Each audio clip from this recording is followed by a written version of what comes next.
Welcome to A to Z Encouragement.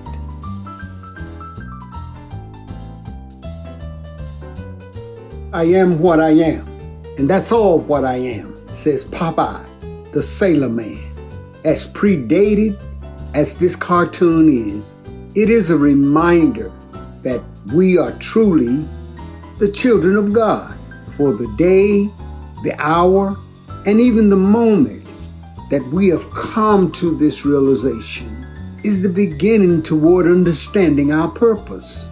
Dr. Miles Monroe once stated, "Purpose is when you know and understand what you were born to accomplish. Vision is when you see it in your mind and begin to imagine it." Everybody has a purpose in life, and nothing or no one should interfere in this God-sponsored process. I believe that each and every person has the potential to inspire and to be inspired. However, we fall short when we intercept someone else's destiny. I can recall a childhood moment when my best friend experienced an attempted spiritual robbery. His mother was encouraging, as any mother would do to her own son or her own child.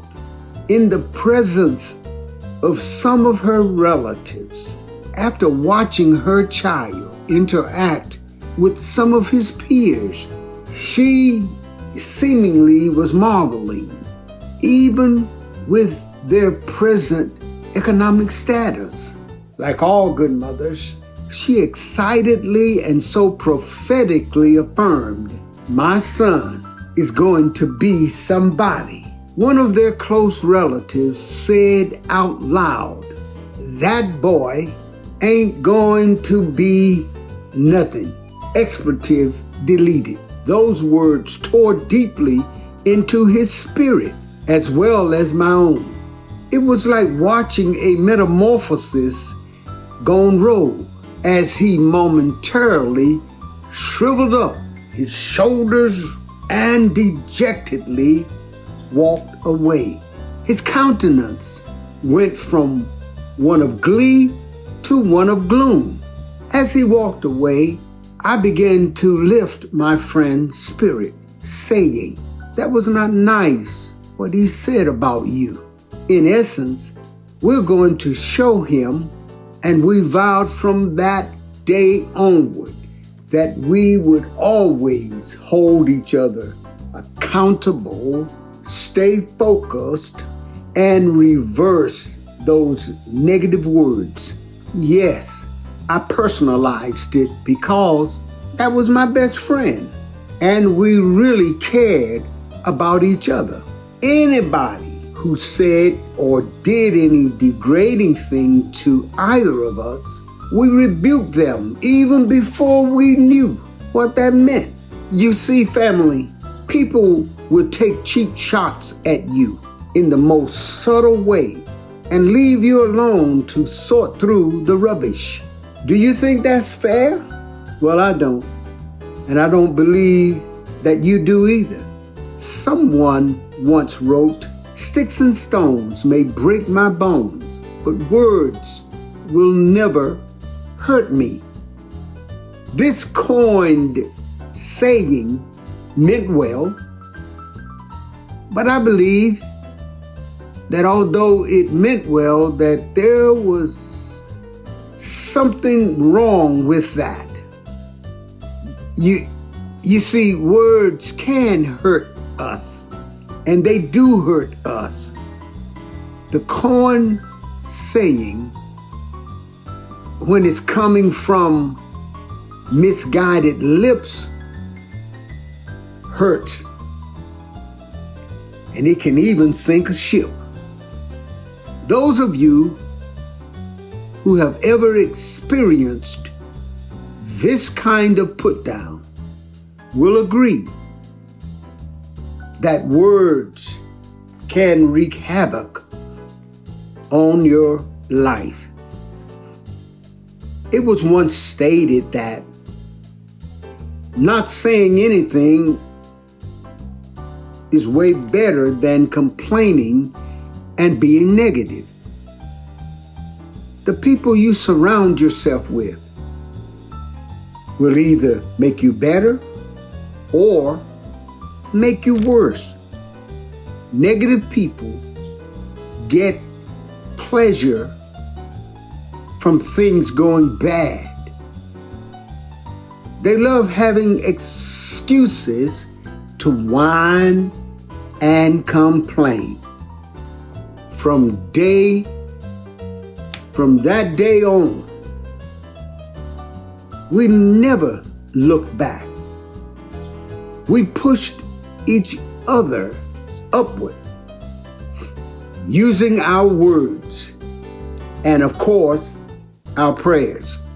When confronted with negativity, we learn to overcome by using words of encouragement to build each other up. We could always count on each other, and we excelled in more ways than one. Sometimes you will have to speak the word over yourself. Listen to the song. Listen to the lyrics of it. Sometimes you will have to speak the word over yourself. The pressure is all around, but God is a present help. The enemy created walls, but remember, giants, they do fall. Speak over yourself in the Lord and encourage yourself. Reminding each other consistently